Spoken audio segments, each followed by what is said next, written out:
Hello, welcome back to the Fort of Grisaia. It was a little past 5 o'clock. Normally, I would have been heading home from after school practice right about that time. I tended to come home a little hungry from practice. The refrigerator would be packed full of sweet drinks. On the kitchen table, more snacks than I could possibly need were always waiting for me.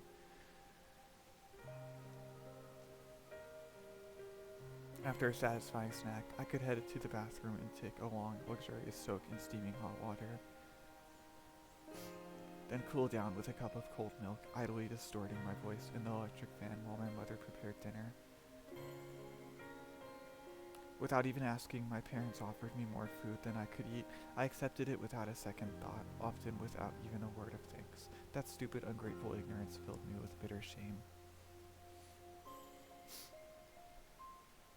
But at the same time, comparing myself then to the filthy, frightening girl who just quivered ecstatically over a single piece of candy, I couldn't repress a surge of miserable self-pity. Amane? どうして泣くの？泣いてないよ。周りを見てごらんなさい。As instructed, I looked around the area, only to find it deserted. 今はあなたと私しかいないわ。There's no need to hold back. The instant those words left her mouth, I felt the tear glands swell up in the corners of my eyes. My self-restraint crumbled like sand, and I burst into violent sobs.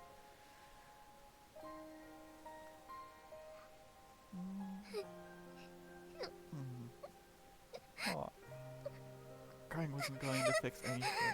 Nobody was going to swoop down and rescue me, no matter how much I grieved over my own powerlessness and ignorance. There were no do-overs to be had. What was done couldn't be undone. 帰りたい。私、帰りたいよ、和樹。Hiding my twisted, wretched expression behind the palm of my hand, I crumbled to my knees on the spot. Without a word, Kazuki drew near, wrapped her arms around my head, and hugged me against a slender stomach. Pathetic, utterly pathetic. When I was still a child, there was a girl among the neighborhood kids who would break into tears at the slightest thing. I remember thinking of her as a nuisance, a stupid, useless crybaby. What I wonder is why did they give her white hair? Because white hair isn't a real hair color in the world. Creative choice, I guess. If I weep, somebody will come help me. Somebody will take pity on me and solve my problems for me. The transparent self-interest behind her actions was just as irritating as the blubbering itself.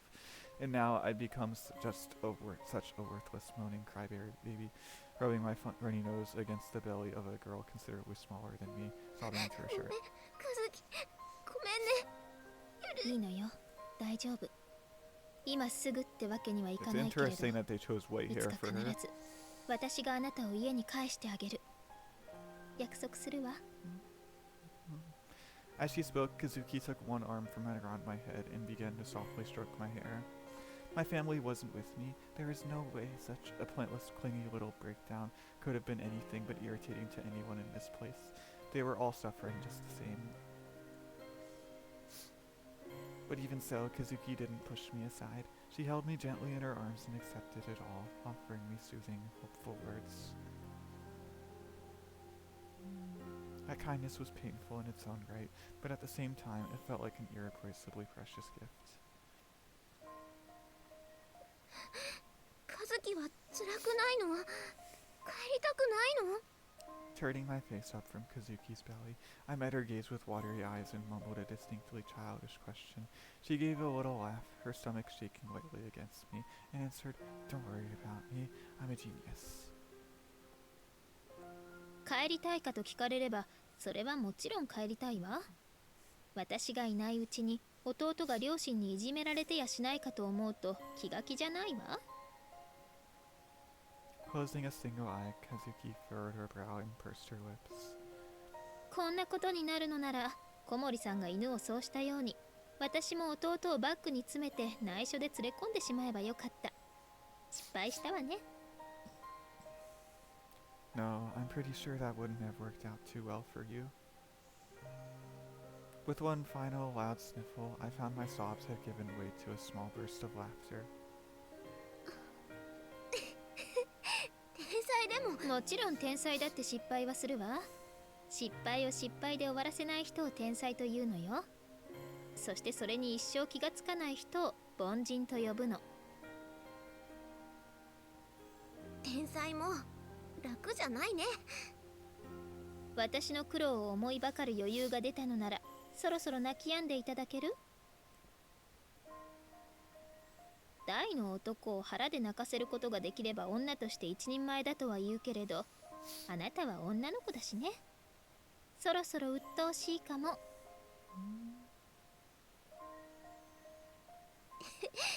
優しくないな、和樹は。それは心外だわ。私だってできることならあなたが泣き疲れて眠ってしまうまでベッドで絵本でも読んであげたいけれど、ここにはベッドも絵本もないのだから仕方がないでしょ。ごめんね、多分もう大丈夫だから。なんだろうね、自分でも。流した涙はきっちりと舐めておきなさい。貴重な塩分がもったいないわ。それと Kazuki reached out, took my hand, and dropped all the remaining candy and chocolate onto my palm. これはあなたに預けます。即効性の高い熱量食は貴重よ。私がいいと言うまで手をつけずに保管すること。いい？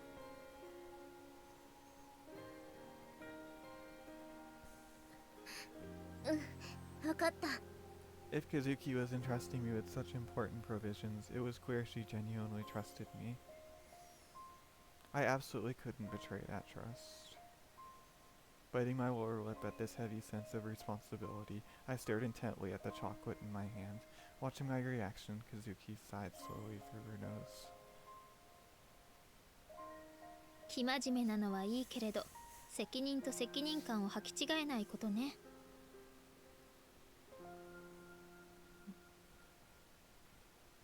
そうやって何でも我慢して耐えちゃう子は弟を見ているようで切なくなるし、そんな子は長生きはできないわよ。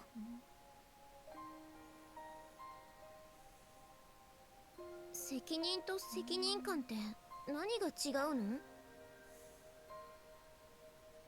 負うべきものが責任、負わなくていいものまで負いたがるのが責任感。その境目を見失わないように。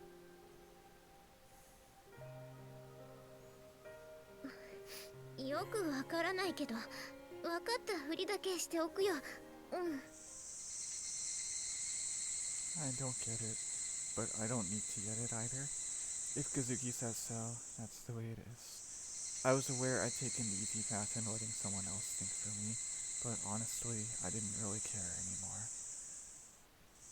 A clumsy idiot who tries to take a heavy burden on their shoulders won't achieve anything but catastrophic failure. I understood that just fine even before Kazuki drove the point home. For that very reason, I decided to obey her orders without a second thought. Kazuki told me I couldn't eat that candy without her permission, so I would sit on my haunches slobbering like a dog until she spoke the magic words. If permission never came, I'd wait out the years and carry them to my grave. In the situation where nothing seemed certain except uncertainty, the one and only thing I had come to believe in was Kazami Kazuki. I kept the thought to myself, since I was well aware she'd only offer another sarcastic, "Might you be mistaking me for God?" in response. But at this point, I would probably have answered, "You're not?" That was what Kazami Kazuki had become for me. Now, the fifth day in the valley. Let's begin from the conclusion. Today, it rained all day long. To be honest, I had no idea rain could be this unpleasant. The constant drumming of water against the tent was unexpectedly loud, enough to make conversation difficult, and the light entering the tent was far dimmer than usual. Thanks to my strong astigmatism, everything seemed fuzzy and indistinct, so it was extremely difficult to do much of anything.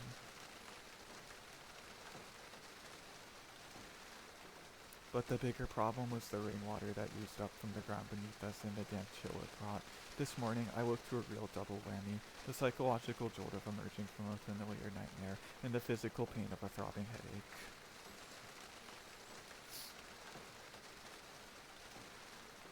I piled 2 mats under my sleeping bag last night, but when I came to, I was soaking wet. My body temperature had fallen as I slept, and the chilled blood running through my veins had numbed the blood vessels in my brain.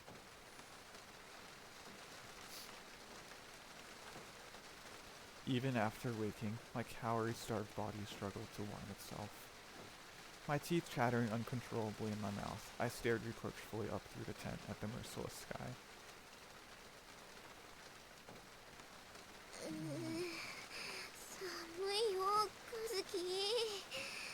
Changing out of my wet clothes might have helped matters somewhat if my spare outfit hadn't been soaked through as well. I hit on the idea of a hot drink after a few minutes, but it was pouring outside the tent. Starting a fire would have been difficult, and more importantly, the fierce sound of rain striking against the canvas had thoroughly drained me of the willpower to even poke my head outside.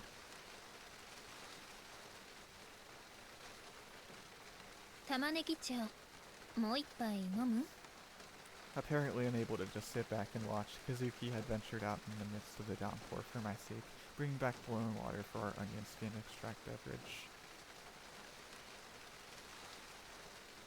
The stuff was never really worthy of the name tea, but by now we'd let those same skins seep so many times it was little more than faintly yellow water. Of course, I was plenty happy to have even that, and Kazuki's act of mercy contrasted so strongly with my own cowardice that I felt about ready to cry with gratitude. But when I glanced over at her sitting there, her wet hair matted like a stray dog's coat, I couldn't exactly fire off a casual, "Sure, a refill would be nice." My hand still gripping the empty cup, I slowly shook my head.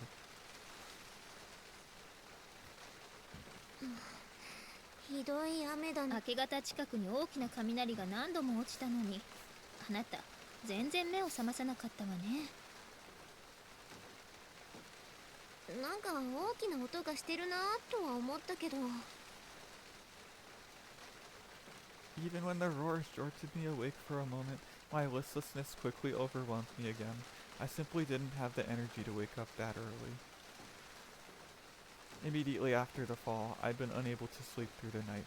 As I dozed lightly with frequent interruptions, the morning often seemed to sneak up on me before I knew it. But lately, that had changed dramatically. Once I managed to doze off, it was very difficult to wake up. More and more, falling asleep felt like sinking into a thick bed of mud. 疲れてるのかな。肉体的というよりは精神的な疲労が濃いのでしょうね。それと単純に環境に慣れ始めたのが原因ね。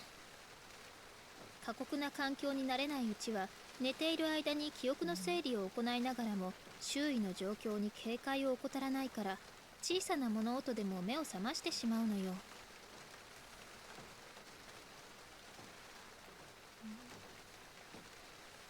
That sounded plausible, now that she mentioned it. The first few days sleeping in the tent, the stirring of a neighbor next door would be enough to jerk me awake, and my eyes would open automatically at the first light of dawn.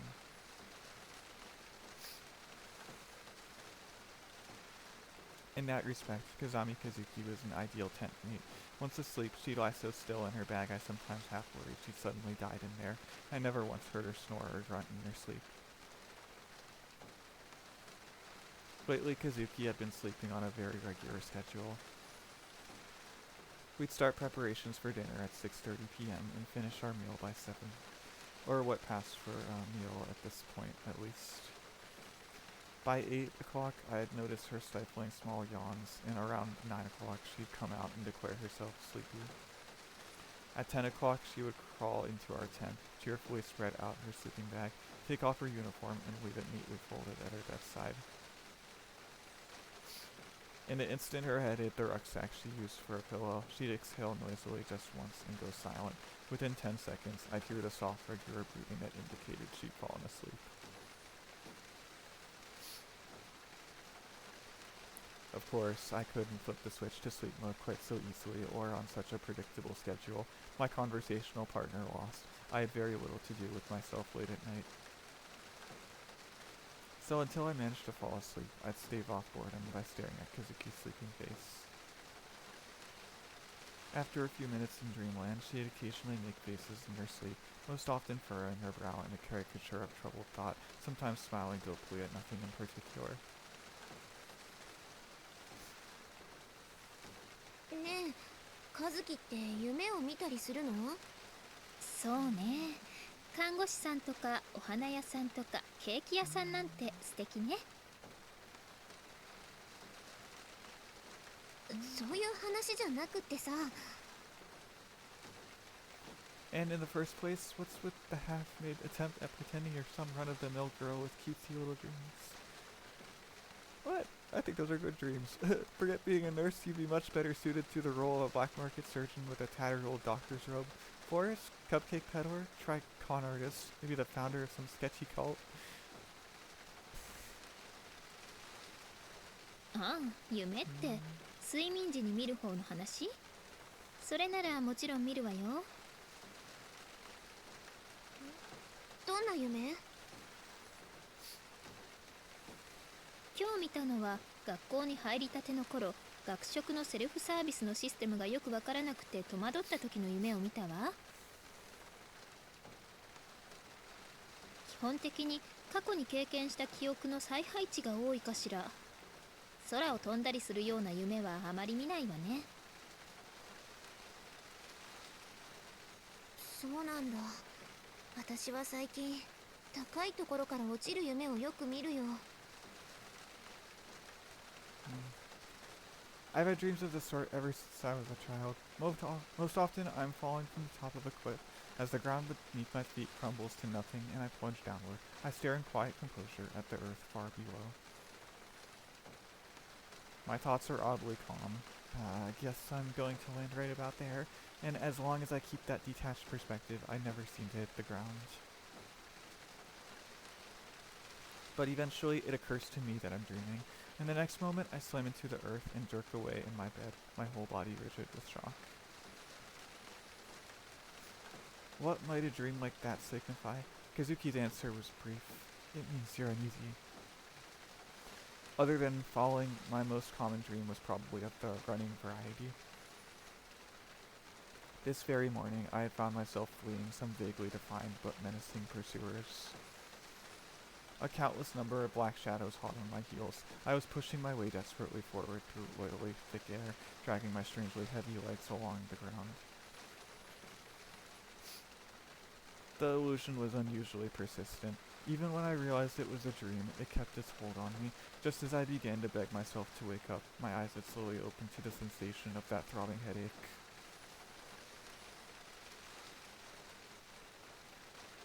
I turned on my cell phone briefly to check the time. Apparently, it was already past 2 o'clock p.m. The rain was still hammering fiercely down. By now, the tent was half submerged in muddy water. There was nothing to do but curl myself up in my heavy, white uniform, rubbing my arms and trembling from the cold. Although I was doing nothing at all, my stomach was still growling, and although my stomach was growling, it was still raining outside. Thinking of the time it would make to start a cooking fire, I lost all motivation to try. What were the other girls doing right now? I took a quick glance out the entrance of the tent, but there didn't seem to be anyone moving through the downpour. They must have all been quietly enduring the storm in their tents. The steady drumming of the rain was the only sound I could hear. The cries of the cicadas, so vigorous and persistent when the weather was clear, were utterly gone. So too the eerie shrieks of the unseen birds hidden in the treetops above. Kazuki? Suddenly wanting to hear another human voice, I called Kazuki's name. There was no response.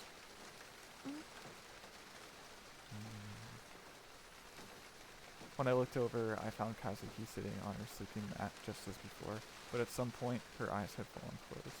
あ、そうか。2時か。Every day, Kazuki would take a nap sometime between 2 and 3 in the afternoon. It was never more than a quick 15-minute doze, so the first few times I thought she just nodded off out of exhaustion. But it happened every day at roughly the same time, so it soon became obvious this little siesta was part of her schedule. 何も座ったまま眠らなくてもいいのに。 Nobody's going to complain if you lie down like a normal person. Of course, considering the minor flood we had going on in here, that probably wouldn't be a much more relaxing option at the moment. This was a grave problem indeed. We'd have to think up a countermeasure of some sort before it happened again.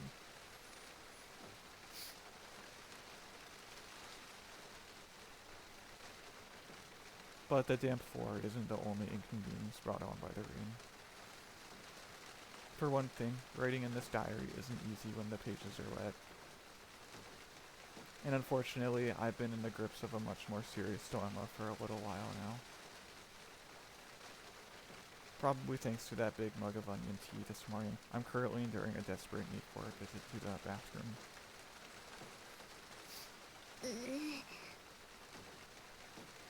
The urge to pee was painfully intense, requiring constant effort to restrain. My pen trembled against the diary pages as I wrote. I surveyed the interior of the tent, but found nothing that might serve as a makeshift umbrella or raincoat. When this rain lets up, I'm going straight to the captain and proposing we cobble together an outhouse with a roof.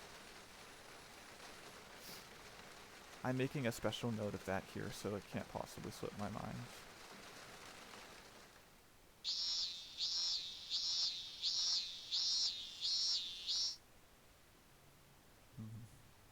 The sixth day in the valley.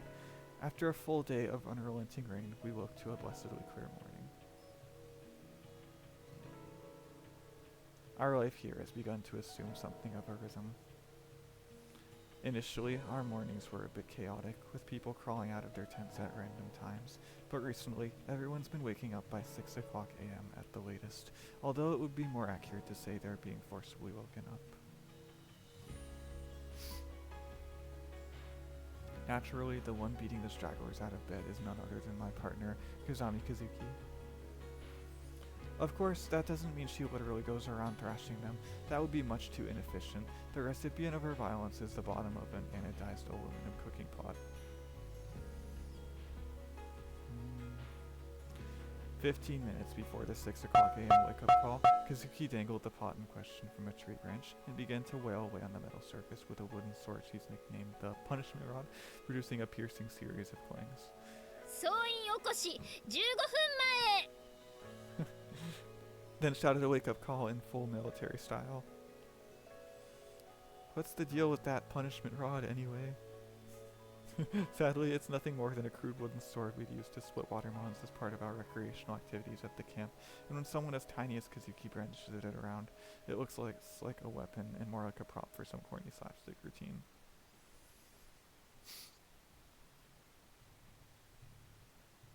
"10 minutes after that initial wake-up came the signal for folding hammocks. Apparently we're on an old-fashioned battleship now.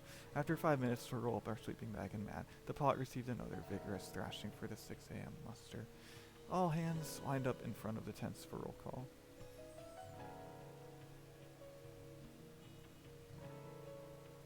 Obviously, this is all pretty annoying, and at first there were a lot of complaints.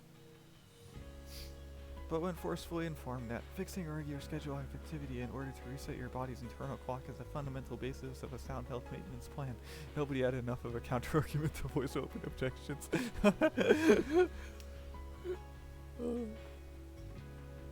And so every morning the entire group gathers obediently in a line for the daily physical. Or as the seniors referred to it behind our backs, Professor Kazami's tour of inspection. These health checkups amount to little more than a quick interview about any ailments, followed by any words of caution the doctor has to offer. Whoever can say the most big and complicated phrases gets to be the leader. But considering our isolation and general cluelessness, Kazuki's extensive knowledge has become something of a reassuring guidepost for many, so this daily advice is fairly well received for the most part. As the comparison to an imperious doctor sweeping around their hospital might suggest, Kazuki has a retinue on these rounds. I tag along beside her from one patient to the next, taking notes in the memo pad we devoted to medical records. The summary I jot down at the end of the page doesn't change much from day to day. No major problems given the circumstances. To rephrase, everyone's suffering from varying degrees of malnutrition, but they're not about to keel over and die today or tomorrow. After the general inspection, we turn our attention to those who'd suffered external injuries, that is, Kaneda in the cut on her forehead, as well as Sakurai in her lacerated abdomen. We perform what treatment we can, cleaning the crudely stitched wounds with a disinfectant made from wild herbs, then replacing their bandages with ones we've washed clean and sterilized in boiling water. And finally, we stop by to visit Hiroki-san in the large tent to wipe the sweat from her feverish body. Well, this part's pretty much exclusively my job by now. When the morning rounds are finished at last, I seek out Mr. Ochi and report everyone's health acceptable, while Kazuki heads to Koide-senpai's tent. Koide, I can't remember. The daily rations for each individual are being adjusted depending on the severity of their malnutrition symptoms as diagnosed by Kazuki. The distribution of the day's food, or as Kazuki now refers to it, chow time, is held at 7 o'clock a.m. Until then, everyone's supposed to take care of their laundry and air out their bedding. In particular, our sleeping bags have to be thoroughly dried in the sun on a regular basis, or they'll be sprouting clumps of mold before we know it. After passing on the medical report, I return to our tent, grab Kazuki's bedding along with mine, then lay them out on top of the tent to dry. Finally, I head to the stream to take care of our combined laundry, then make my way to the captain's tent with our rice cooker to receive our daily rations. The routine started normally enough this morning, but at this final step, we ran into our first serious breakdown in the process, one that will probably have lingering effects going forward.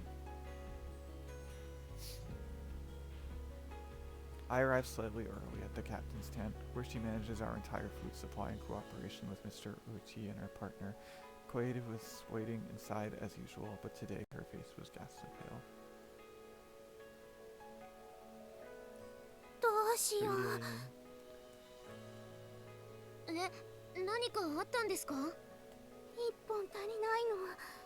どうしよう。足りないって何がです？人参の数よ。小出さん、数え間違いではなくて？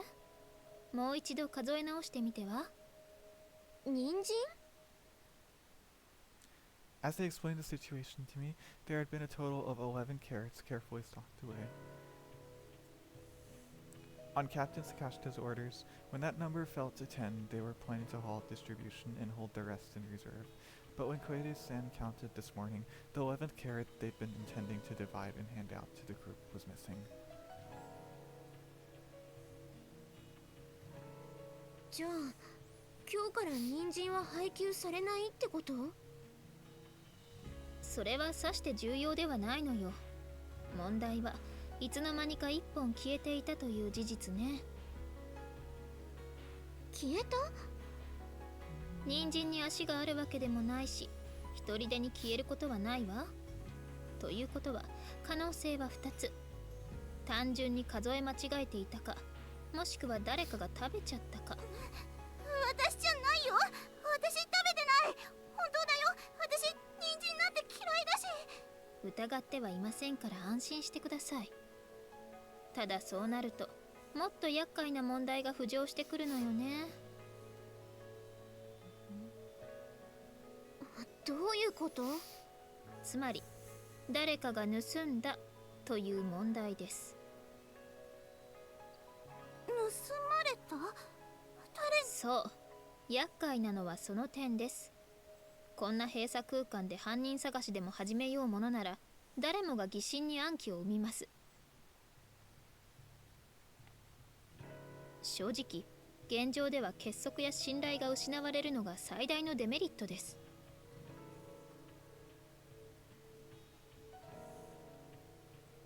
Everyone suspects everyone else, and is suspected in turn. That's never a pleasant feeling, and it rarely ends well. It certainly wouldn't help that our group was composed of half-starved teenage girls. If the criminal were discovered, there's no doubt she would have faced a vicious denunciation session. And if the investigation failed, it was all too obvious that reign of condemnation would fall instead on Quede for allowing the theft from our food supply to take place through her incompetence. どうしよう。助けてよ、鏡さん。私が悪いんじゃないよね。だって私ちゃんと千秋さんの言う通りに部長の。落ち着きなさい、りっちゃん。いや、りっちゃんって呼んでやるなよ、先輩だぞ。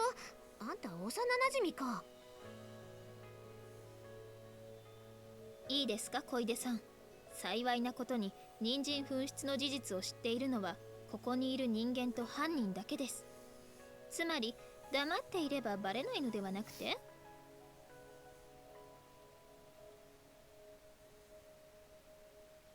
うわ、隠蔽だよ。泥に泥を塗って隠す気だ、この女。それは無理。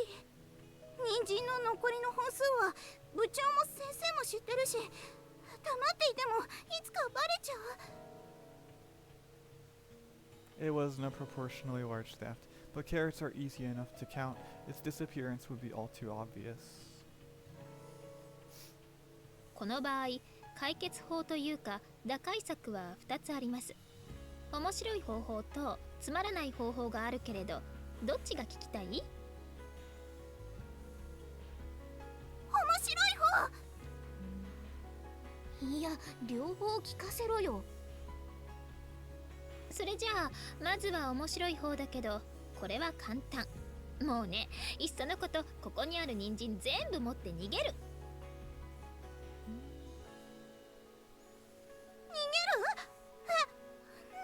人参がなくなって何が困るって、突き詰めた話、部長にこっぴどく叱られるのが一番嫌なわけでしょ。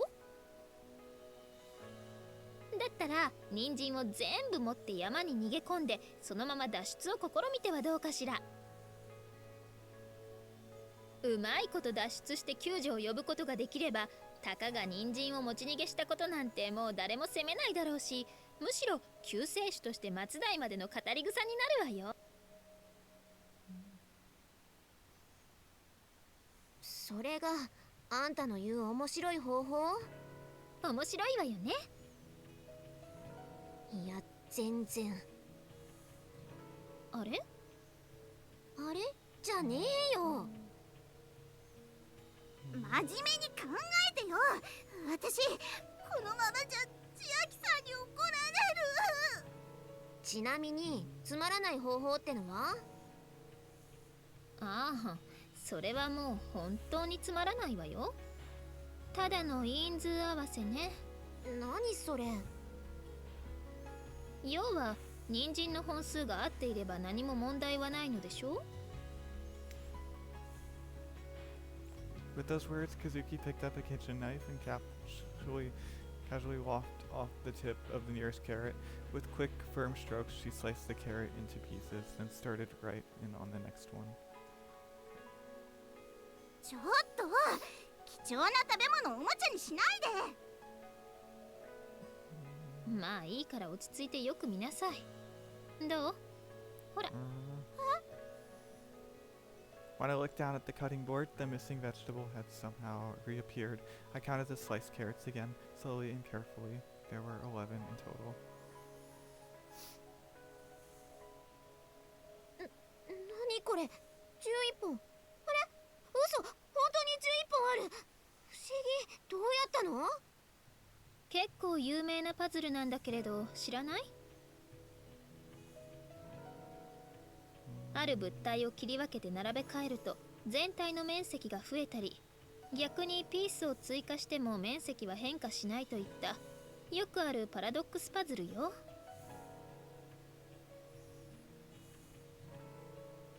あ、そういえばなんかお土産物屋さんの店先で木でできたそんなパズル見たことがある。多分それはペントミノとかそれ系のものだと思うけど、今回私がやったのはもっとずっと単純なものよ。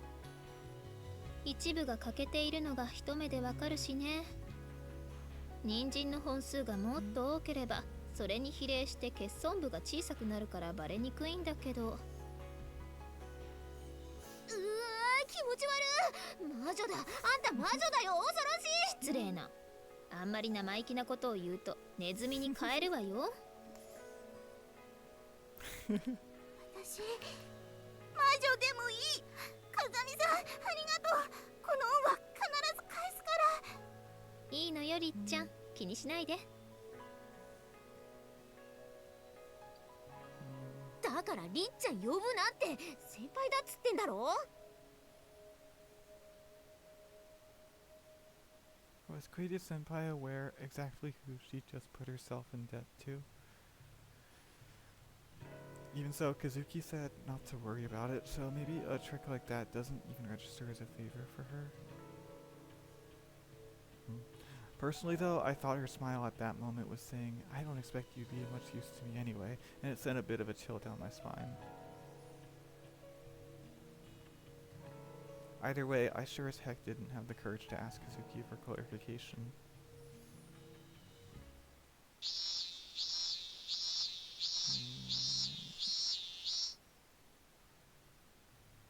I wonder how their parents would react after it's been this long. The 7th day in the valley, status quo unchanged, the end. No, I guess that's a bit too extreme an abridged version. We'd now spent a solid week shipwrecked. Naturally, no one was running around like chickens with their head cut off anymore. So what are their parents doing during all of this?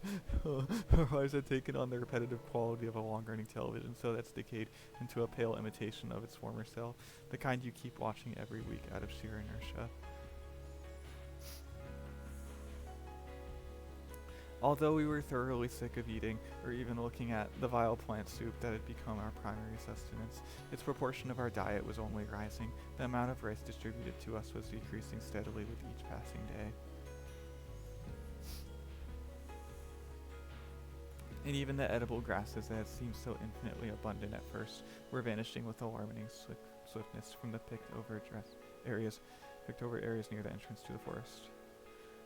Everything was in short supply. About the only thing we were gaining more of from day to day was boredom. As we've grown accustomed to life here, there was a lot less pointless effort being expended, and a lot more time spent sitting around quietly, preserving our energy.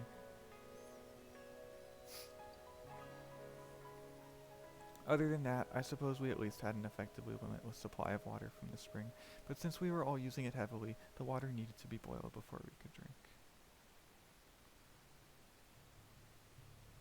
There were a number of people who found this delay irritating, sometimes skipping it entirely, myself among them, but Kazuki strongly recommended that we heat the water to 170 degrees for at least a minute in order to kill the bacteria likely proliferating in the stream. And in fact, it seemed that chronic diarrhea had begun to spread among those who continued to drink the water raw. 下痢で思い出した。びっくりした。急に大きな声を出さないでといつも言っているでしょうに、あなたは本当にもう何なのかしら。私を驚かすのがあなたの中で静かなブームを巻き起こしているとでも言うの？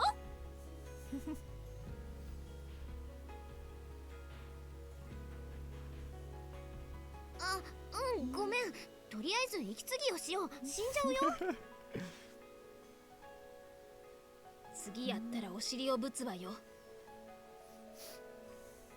いや、シャアからごめんって。それより聞いて。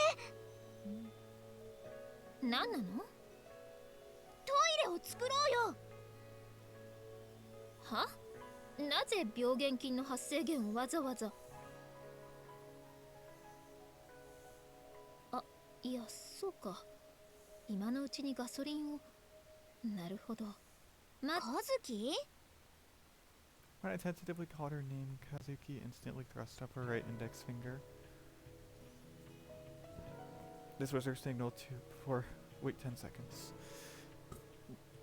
If I ignored this command and kept talking, I knew all too well Kazuki would fire right back with a forceful Don't spew out gobs of worthless noise at me when I'm not ready to listen.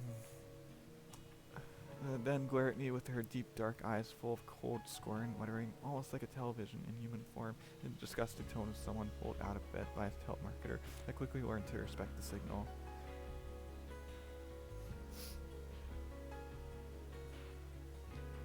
By now, one finger in the air from Kazuki, and I felt instantly silent for 10 seconds.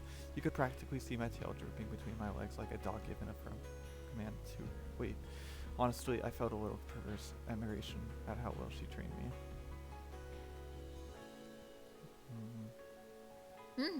いいアイデアだと思うわ。I had no idea what sort of calculations Kazuki ran through in those 10 seconds to reverse her initial decision. Maybe she projected the pluses and minuses of building an outhouse through the next decade or so. Whatever the case, I had her permission to proceed with the toilet construction plan.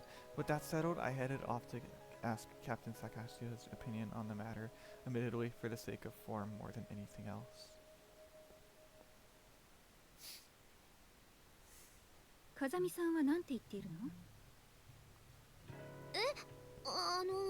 どうせ風見さんが許可を出したから私のところに来たのでしょ？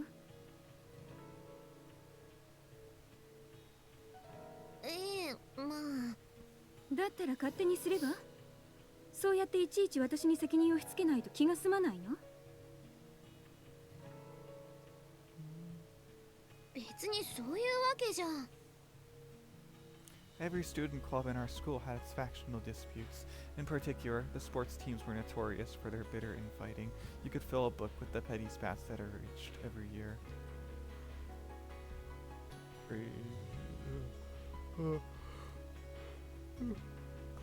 Our basketball team was no exception from the rule, but it was somewhat unusual in that our conflicts never got too serious. The reason for that lay at the top.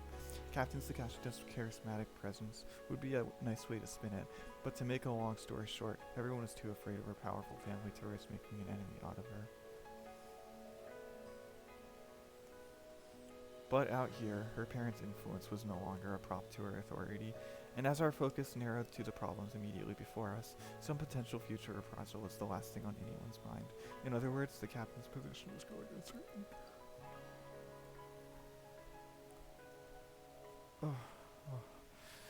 Our education in that school for rich young ladies might not have provided us with many practical skills, but there was one noticeable exception. It had instilled in us a sharp sense of smell, that is to say, the ability to sniff out the winning horse in any given race. The smell of a clear winner always attracts a crowd, even when they lie at rest. Over the several days we'd spent in the valley, the number of people surrounding Captain Sakashita had visibly declined. Her only consistent companion was Koide Ritsu, bound to her by a simplistic sense of obligation. もういいよ、Amane。行こう。As I stood stock still in front of the captain, trying in vain to find some response to her words, my fellow freshman Ibuki Haruna pulled me away by the hand.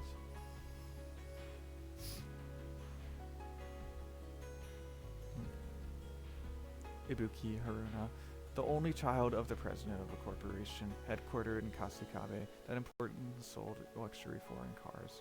In Kazuki's opinion, decidedly insolent despite her total ignorance of the ways of the world. This was lazy to boot, an exemplary child of the modern era. In the opinion of her dorm roommate Sakuma, a total coward at heart despite constantly acting tough, and she doesn't even realize everyone knows it. だいたいさ、Amaneはいい子すぎなんだよ。善人なんて損するだけだって。そう言われてもな。Personally, the idea of gaining personal profit at the expense of being despised by others never really appealed to me. My mom always raised me not to be a nuisance to others. Live your life so as yearn folks' gratitude, not their scorn. うちはほら、会社の輸入とかやっているでしょ。もうね、びっくりするよ。特にイタリア人。仕事に対する考え方が日本人とは全然違うの。注文した車と届いた車の色が違うなんてのはもう普通だし、クレームの電話を入れれば担当者は今ご水の時間ですって。昼寝してるから電話に出られないってどう？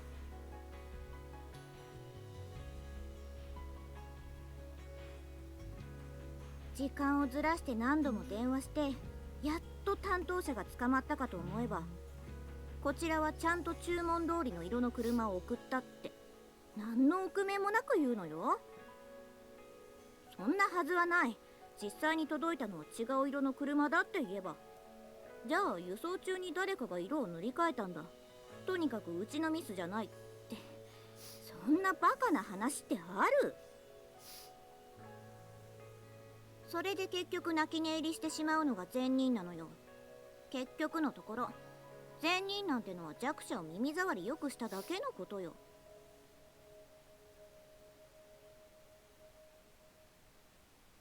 それも極端だと思うけどな。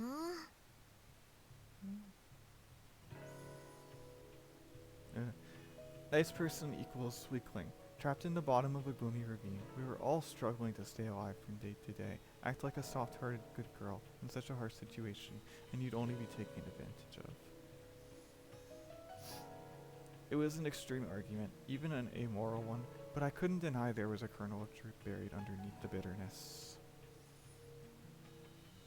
Ibuki had a definite dislike for soft-hearted people from the very beginning, and she was always the sort to be vocal about her distastes. But since the fall, that element of her personality had been growing more pronounced and acerbic by the day. Little by little, everything was growing warped. Without food, our minds were robbed of composure as surely as our bodies were robbed of nutrients. Under such conditions, human beings lose their self-restraint. They slide slowly off the rails. I watched Ibuki quietly from behind as we walked. Her school uniform was seriously grimy. Not that mine was any better. No matter how diligently we washed our clothes, it was just unavoidable in this place. Ibuki had been one of the more fashion-conscious girls on the team, but these last few days she hadn't even been glancing in her mirror. Without warning, she came to a stop and turned back to face me. あれ、何の話をしてたんだっけ？あ、イタリア人の話？あ、そっか。どこまで話した？その話はもう終わったと思うけど。そうだっけ？ごめん、なんか私ぼーっとしてたみたい。なんだかさ。イブキ、大丈夫？To a greater or lesser extent, everyone here had been losing weight, but Ibuki had been slim in the first place. She was edging into emaciated territory.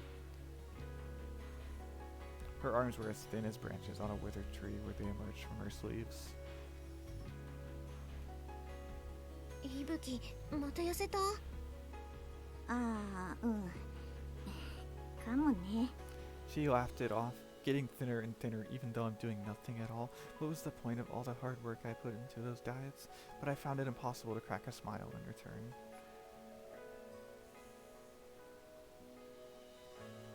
体重計があれば何キロ減ったかわかるのにな。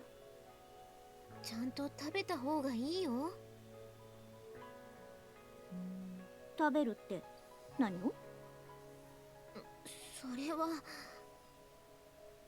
When she asked point blank like that, I didn't have much to say.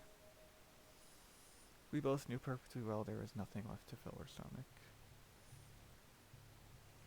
Watching as I hesitated awkwardly, Ibuki gave a high-pitched little giggle, then turned around and walked straight off toward her tent. Human beings are malleable. Our environment changes us. Dropped into a warped situation, we were slowly warping ourselves to match. Small personality shifts like Ibuki's were far from the worst of it. Our extended stay in this place had given rise to far more serious problems, some of which were rapidly becoming impossible to ignore. Amane、悪いけれどまた薬草を積んできてもらえない？うん、また毒ダミでいい？お願い。あとできれば何か食べられそうなものを探してきてくれると助かるわ。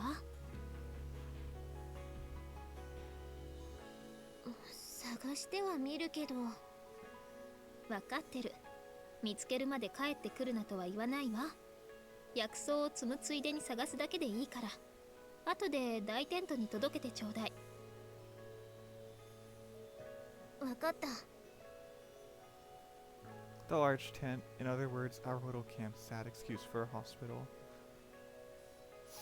Kazuki was visiting it several times a day, conversing with and treating the wounded. Sakurai's wound had given initial indications of recovery, to the point she was increasingly able to move around, but a few days ago it had apparently begun to fester. In fact, it was that very mobility that caused the problem. After many long days lying in that human tent, breathing air thick with the pus and sweat characteristic of a place occupied by the wounded, Sakurai snuck out in Kazuki's absence and bathed in the bacteria-laden spring. The gash in her abdomen wasn't so deep as to threaten her life, but it was by no means shallow.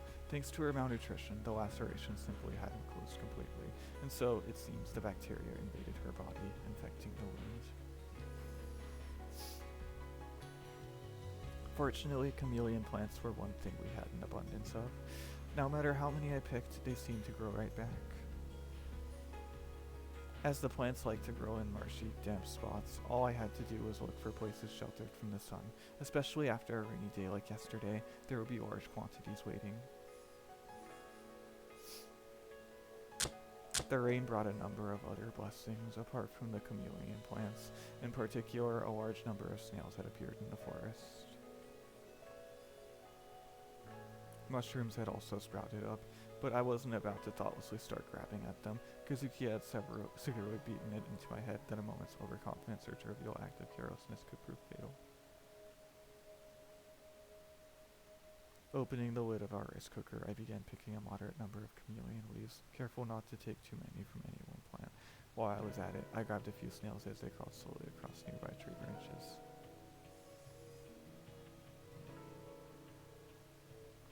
Every time I tossed a snail into the makeshift bucket, its shell hit the bottom of the aluminum cooker with a sharp little rattle. Hearing that sound drove home the realization that I had been reduced to viewing Slugs as food, and a surge of self-pity abruptly welled up inside me.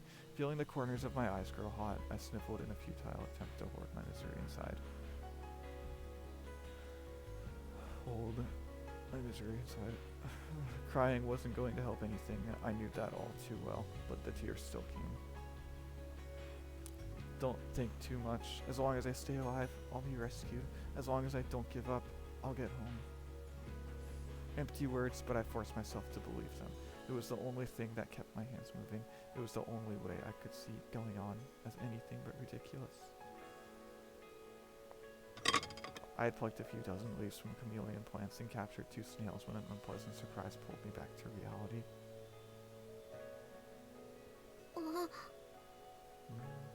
Glancing down, I noticed with a start that my sock was stained dark red. A leech had latched onto the calf of my left leg. It hung suspended from my skin, round and fat with my blood. It seems snails weren't the only slimy invertebrates that had multiplied in the wake of the torrential rain. Normally, I would have shrieked at this sight of a vile little creature, probably collapsed to my knees, weeping hysterically. Instead, I grabbed the leech firmly, peeled it off my leg, and tossed it into the trees with a detached mechanical calm that surprised myself. After removing the teeth still stuck in my leg, I carefully squeezed at the wound to wring out the leech's poison. Apparently, it's called Hiridan.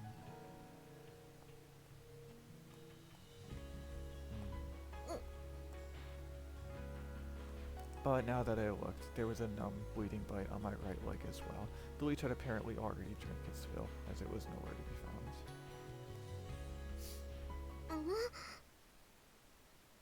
For some reason, the collar of my uniform felt oddly tingly against my skin. My heart thudding with cold dread, I slowly, tentatively brought my hand toward the back of my neck. My fingers brushed against a fat, slimy body, and this time I screamed. Ripping the leech off my neck, I hurled it hard against the ground and rained a furious series of kicks down on it, but the thing just didn't want to die. As I ground the writhing leech into the mud with my heel, my own blood gushed out in little spurts from its smashed body. I was seized by such an intense, dizzying spasm of sheer loathing that I thought I might pass out on the spot. I couldn't take this anymore. I just couldn't. Lukewarm blood trickled endlessly down the back of my neck. I pressed my hand against the wound, but it just wouldn't stop.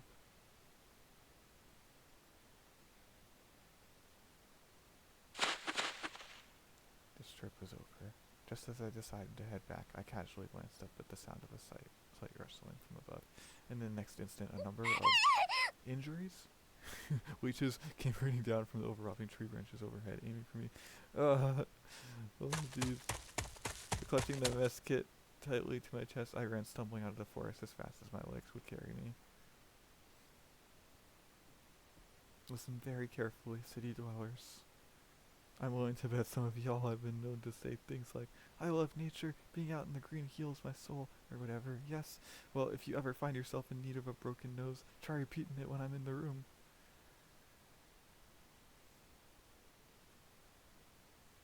Those tidy little trails you hike down with their trimmed trees and color-coded maps and porta potties and rest stations, that's an artificial playground for human beings. In that moment, watching the unceasing trickle of blood seeping into my uniform, I came to hate nature from the bottom of my heart. いい加減にしなさい。こんな食事でも食べられ I ない子もい only るの like よ。 some parts of nature. When I returned with the mess kit covered in my own blood, I heard a snarling voice inside the large tent. Captain Sakashi is here. I hesitated for a moment at the entrance, looking around. I saw the rest of the girls in the area were similarly frozen in awkward uncertainty, looking deliberately away from the tent but clearly listening.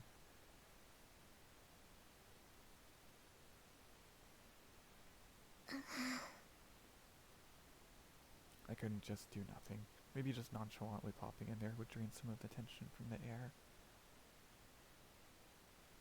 Heaving a single heavy sigh, I braced myself emotionally, then stooped down and passed through the open tent flap.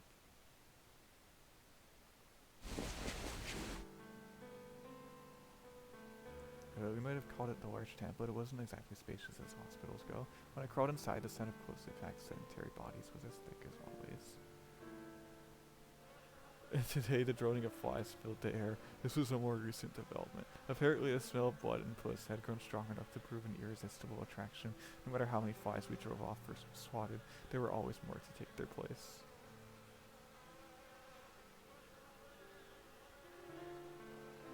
The interior was unevenly illuminated by sunshine flowing in through gaps in the tree canopy. I could see Hiroka-san and Sakurai lying at opposite ends of the tent, attended at their bedside by Captain Sakashi and Kazuki, respectively. ほら、食べなさい。 What is... 食べるのよ。それがあなたの義務。いいえ、これは命令よ。食べなさい。 This is so hard to watch. Just slowly dying. Bye.